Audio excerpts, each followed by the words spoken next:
The way web pages look have changed a lot over the years, mostly because the technology has come a really long way. But as websites change, we can look at them as a brief history of the development of technology and also the development of design. Let's take a look at websites in the very early 90s. There, after CSS was invented, were a lot of crazy graphics. A lot of marquees, a lot of moving text, mostly because we were all so excited that we had this new tool and we could do so many fun things with it. I know I am guilty of having lots of cursors with dragging GIFs behind them and marquee titles. But slowly, after all the designers had too much fun, we realized that when you make your web page really busy, it's really hard to get your user to focus on exactly what you want to focus on. So those things went out of style. We then moved into the HTML tabled era. That's where people were using tables to structure their web page, which makes sense because an HTML table is essentially just a backbone and you can put all of your information in it.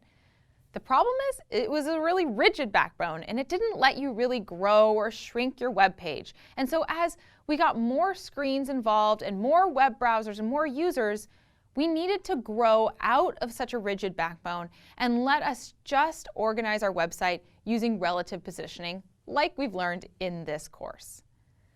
Then there was the Flash era, where everything was animated, and we had these huge loading screens and download times, and everything looked really nice.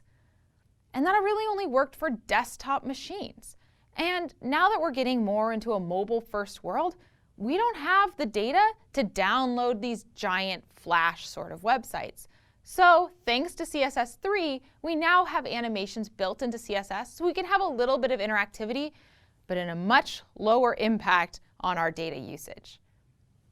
These design trends still pop up every now and then, so it's not necessarily a bad thing to use an HTML table, especially if you want to display a table. And it's not necessarily a bad thing to use Flash, but you just have a lot more tools at your disposal.